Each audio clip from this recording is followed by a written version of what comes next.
Hello guys! Hello Aries! Welcome dito sa aking channel. Kapalaran 888 Aries. Alamin natin kung anong messages, vibration, gabay, energy para sa lahat. At ay general reading, so pwede kang makaresonate. Gamitin mo ang iyong intuition sa panunood, Aries. Okay, so meron kang 5 baraha dito. 5 ba to? Or 4? Okay, 4 cards. Ang first card mo dito, sinasabi Aries na listen to advice. Guidance is needed to cross the ocean of life. So, simula ngayong April na to, sinasabi na makinig ka daw Aries sa mga advice sa'yo. Makinig ka sa mga sinasabi ng mga tao sa'yo. Yung guidance na to, yung advice na to na binibigay sa'yo, ay kailangan mo to para sa buhay mo. Para sa, parang sa pang-araw-araw mong pamumuhay. Okay? Okay, next card natin is concealed power. So, dito sinasabi ng barahan na kung marami kang itinatago, Aries, na kaalaman sa buhay, like marami kang skills may skills ka, may knowledge ka, may talent ka, oras na para ilabas mo to. Oras na para i-reveal mo sa mundo, ipakita mo sa mundo kung gaano ka kagaling, kung gaano ka katalino, or kung gaano ka capable na tao. Okay? Happy life and finding path. So, dito sinasabi ng baraha, na Aries, kung gusto mo daw na maging masaya ang buhay mo, talaga yung happy life, kailangan mong maging mamuhay ka ng tama. Parang ganon. Mamuhay ka sa tamang paraan, mamuhay ka sa tamang actions, tamang ways, or anything. And this one, finding the path, dito sinasabi ng baraha na sa pamumuhay ng masaya, ikaw ang may alam or ikaw yung driver ng buhay mo. So, ikaw yung magna-navigate, diba? So, parang, like for example, kung hindi maganda yung buhay natin sa ngayon, marami tayong regrets, marami tayong question, sinasabi ng barahan na hindi ibang tao yung may kasalanan kung bakit naandyan tayo. Dito sinasabi na you are the driver and navigator of your life. So, ikaw yung responsible kung bakit naandyan ka sa sitwasyon na yan, or ikaw yung responsible kung ano yung future na posibleng darating sa'yo. Okay. Thank you.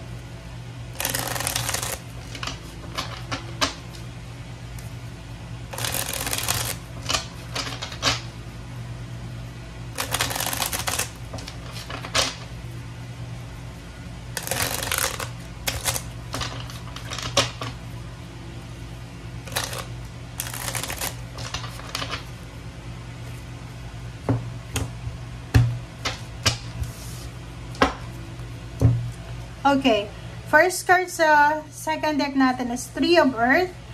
Dito sinasabi na posibleng meron sa inyo Aries na mararecognize sa talent or sa skills na meron kayo. So, pwedeng makatanggap ka ng recognition, ng awards, ng rewards, or pwedeng appreciation kung ikaw ay nakikipag-collaborate sa isang tao or sa isang community or sa isang grupo. Okay? Or pwedeng sa loob to ng company, ma-appreciate ng iyong boss or ng iyong teammates kung ano yung ginagawa mong effort. Okay? Next card is the Sun. It's number 19, it's 10. Sinasabi sa'yo dito, Aries, ng baraha na yun, it's a success, double recognition. So, nakikita ko sa'yo dito na sobra-sobra kang magiging masaya this April. Kasi, yung parang job well done. So, parang kung ano yung ginagawa mo, ma-appreciate ng mga tao sa paligid mo. And sa pakiramdam mo, sobrang successful yon. So, maraming rason this April kung paano or kung bakit ka magiging masaya. Maraming rason this April para maging successful ka or maging masaya ka. Or maraming rason kung bakit ka makakaramdam ng ganyang pakiramdam. Okay? Five of Earth, nakikita ko sa'yo dito na yung mga Aries na maraming mga pinagdadaanan na problema sa pera, yung parang kakulangan, nag-aalala ka, sinasabi ng baraha, kung makikita mo may pinto dito, and then bukas naman siya So, yung mga worries mo, financial worries, physical health worries, sinasabi na may mga assistance, may mga tao na pwedeng matulungan ka, or may mga tao na pwedeng makatulong sa'yo in case na kailangan mo. And may way out naman 'di ba? Yung Ang maganda sa 5 of Earth is hindi naman talaga siya yung 5 of Earth na nakasarado. May bukas eh. May daan kung saan ka pwedeng dumaan palabas sa sitwasyon na yan. Next card is Page of Earth. Nakikita ko sa'yo dito yun. May mga Aries dito na posibleng magbabalik eskwela.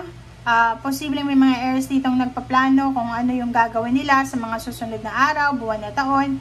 May mga Aries dito na posibleng magbabago ng kung ano man, halimbawa, isang estudyante to, pwedeng napag-isipan niya na, diba, mag-aral ulit for masteral, doctoral, parang ganon. Or, dito sinasabi na may mga good news or information, communication, inspiration na darating sa kanya this April. Next card natin is Wise Counselor. Yun, it's a double confirmation, yung Page of Earth and Wise Counselor. Talagang merong mga Aries na magbabalik eskwela, may mga Aries na mag-aaral, may mga Aries na posibleng mag-homeschool lang sila, mag-aaral ng lengguwahe, mag-aaral ng kung ano man, or gusto nilang mag-add ng additional skill. Okay? Next card is Zero the Fool, Zero Dreamer. Diba? So, kung ano man itong sisimulan mo, like gusto mong mag-aral ulit, magnegosyo, mag-travel, ano man to, makipag-collaborate, sinasabi na believe in yourself, na ito ay nasa tamang direksyon and you are protected by the universe and by your angels. Okay. Okay. Next card natin is Ego. Number 15, 6. Dito sinasabi ng barahan na iwasan mo Aries, starting April 4, iwasan mo yung sobrang pagiging materialistic, yung materialism, lumabas ka dyan, iwasan mo yung sobrang taas ng ego, okay, yung pride. Kailangan mong dependency, kung halimbawa yung mga bisyo ka, sigarilyo, inom, or kung ano man na bawal na bisyo, kailangan mong alisin na to, okay? So mag-focus ka sa kung ano yung importante sa ngayon, iwasan din natin yung sobrang pagiging materialistic or pag-iisip tungkol sa pera. Six of Earth, dito naman sinasabi na napapaligiran ka Aries ng mga tao na pwedeng maging source of help sa'yo, okay? Posibleng makatanggap ka ng windfall of money, windfall of success, windfall of prosperity and abundance. May mga tao na willing kang tulungan or may mga tao din na kailangan ng tulong galing sa'yo. Left and right yung left and right yung success, parang ganun. Next card is Two of Fire. Dalawang tao to, Aries, pwedeng ikaw at yung asawa mo, boyfriend, girlfriend, magulang, kapatid, basta partnership to eh.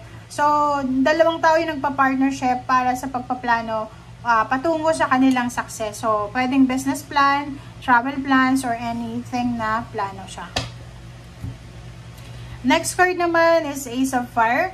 Ace of Fire is sobrang excitement, sobrang confidence ang mararamdaman mo dahil maraming good news, maraming offer, financial offer, job offer, investment offer, place of work, basta maraming good news siya na darating sa'yo na pwedeng magdala sa'yo ng confidence. But ang problema dito, nakikita ko sa'yo na may mga tao sa paligid mo na posibleng hindi sila aware or parang marami sa inyo Aries na maraming aasenso, 'di ba? Yung parang magbabago yung takbo ng kanilang financial. But ang problem dito is may mga tao dito na hindi masaya, hindi happy, hindi sila contented na ganyan yung buhay mo. Parang mas prefer nila na maging pariwara yung buhay mo, parang gano'n. So, halimbawa, yung success mo is kalungkutan ng ibang tao kasi may lihim silang inggit or hindi nila tanggap na 'di ba, na lalampasan mo sila. Okay? Number 16 is number 7. Nakikita ko sa'yo dito, Aries, na marami kang marirealize ngayon sa buhay. Nakikita ko yung healing eh. Parang siguro for almost 3 years or even months, 1 year, siguro nakaranas ka ng 3 of air. Siguro wala kang ginawa kundi umiyak, wala kang ginawa kundi magmukmok sa sulok. And this April, nakikita ko sa'yo na you will transform your life na parang siya, makikita mo dito yung life purpose mo, maraming realization, you are free, diba? Parang nakikita ko sa'yo dito na ang Aries na to ay parang bagong buhay, bagong pag-asa, bago lahat sa kanya, and bagong pangarap. Okay? Thank you guys for watching and see you again. Bye!